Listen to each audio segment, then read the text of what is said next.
मेरी आंखें नहीं। दूसरी तरफ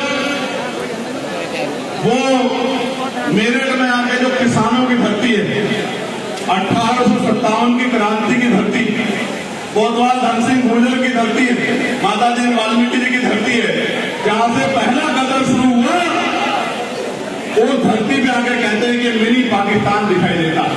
आप महसूस करके देखो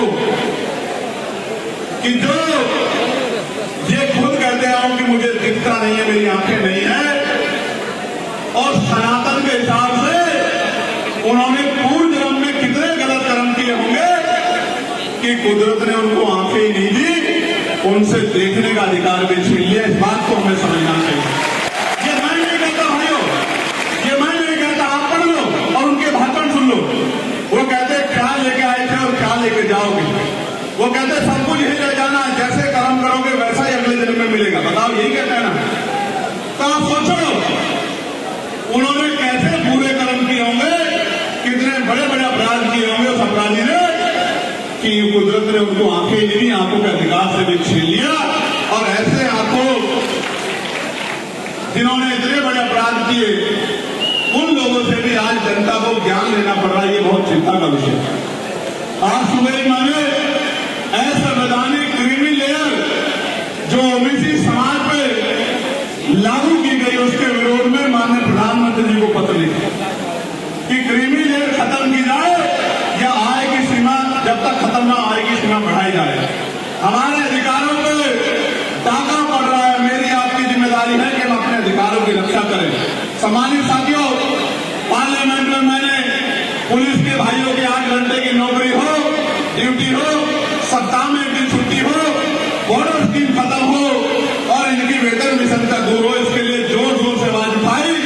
और जिस कमेटी में हो उस कमेटी होम के जरिए उनके लेटर लिख के पत्राचार करके रिपोर्ट में जो है शामिल करवाने का काम किया कि पुलिस रिफॉर्म अब होना चाहिए।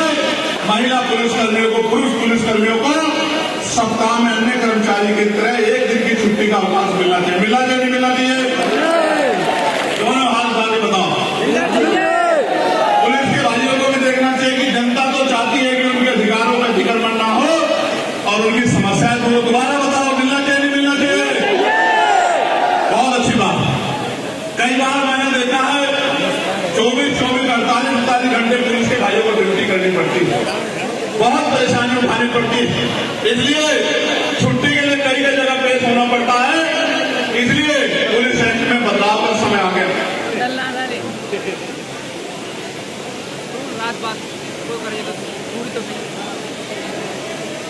पीआरडी के जवानों की जो वेतन विषमता वो दूर हो,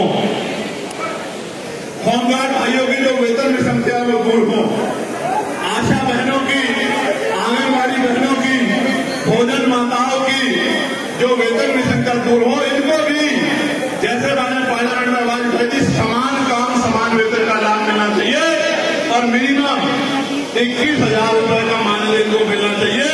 ऐसी मांग को भी लगातार मैं पार्लियामेंट में उठाता रहा हूं और सड़कों पर उठाता रहा हूं।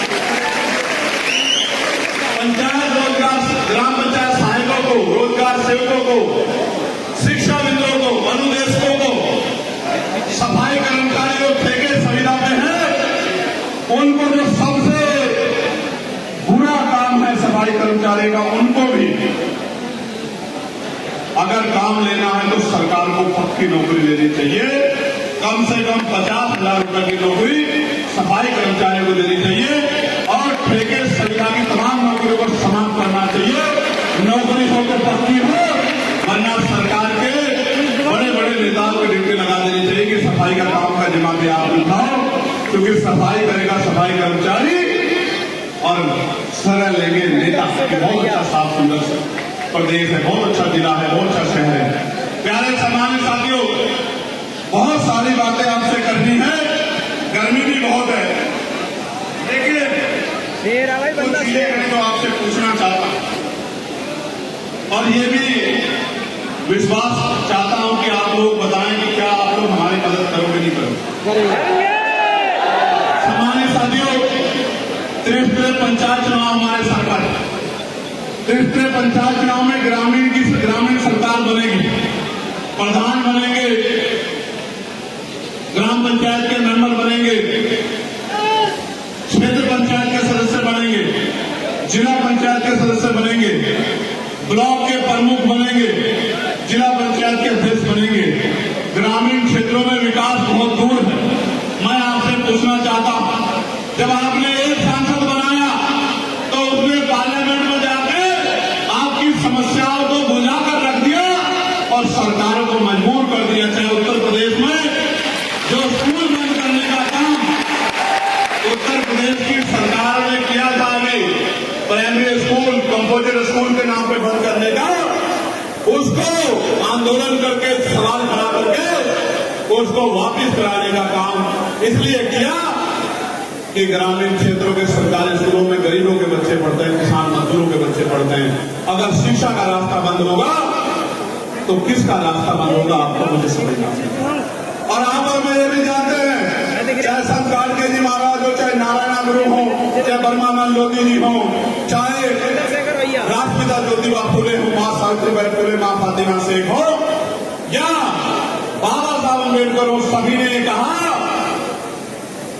कि शिक्षा शेरनी का दूध है, जो पिएगा वो रहेगा। फिर ये सरकार ठेके ज्यादा खोल रही है, स्कूल बंद कर रही है। इस बात को हमें समझना पड़ेगा कि ये सरकार हमारे लोगों को शराबी बनाना चाहती है, नशेड़ी बनाना चाहती है, हमारे युवा को ताकतवर नहीं बनाना चाहती, शिक्षित नहीं बनाना चाहती। सामान्य साथियों, क्या मैंने आज तक या बीमारी आजाद समाज पार्टी ने अपने काम में गोली छोड़ी? चाहिए अगर आपको जरूरत पड़ी हो, आप पे जुल्म हुआ हो, आपका हाथ छोड़ा, आपके लिए तमाम तरह की लड़ाई लड़ने का प्रयास किया, लेकिन जो हम लोग करना चाहते हैं उसको करने के लिए हमें राजनीतिक शक्ति की जरूरत है।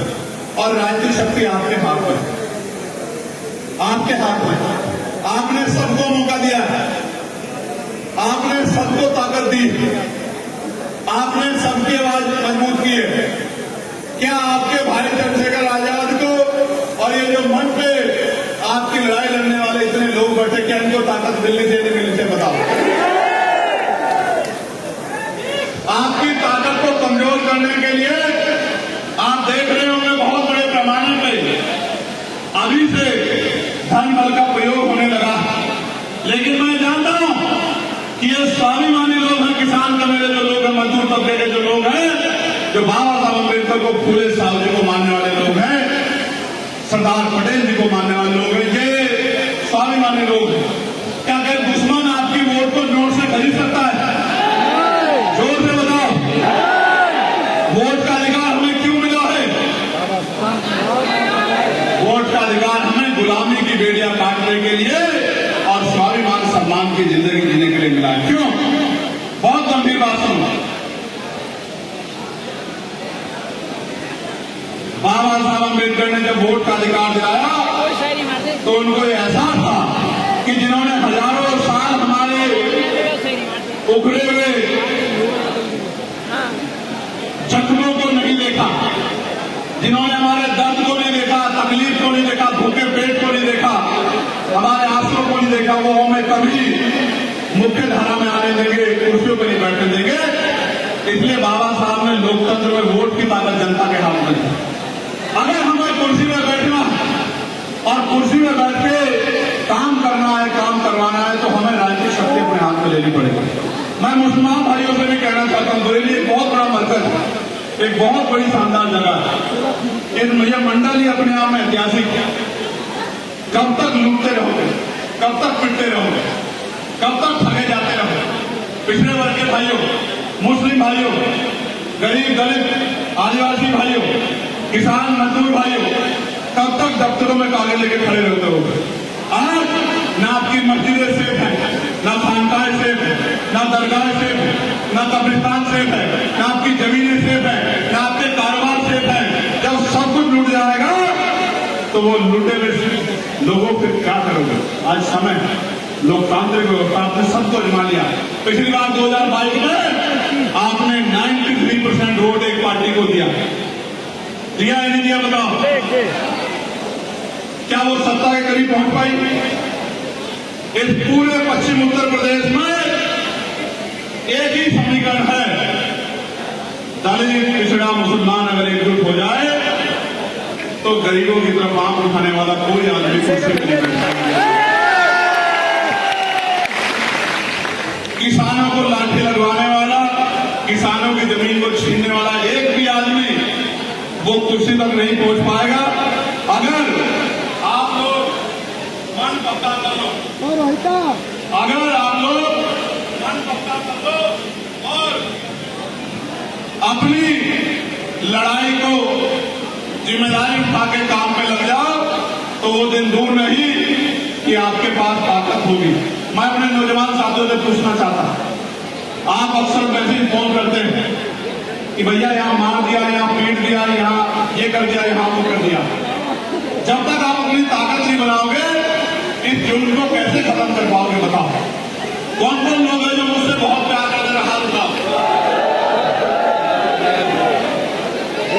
नीचे करो, अगले 5 मिनट मुझे दे दो, फोन बंद करो, साइड में रखो, अगले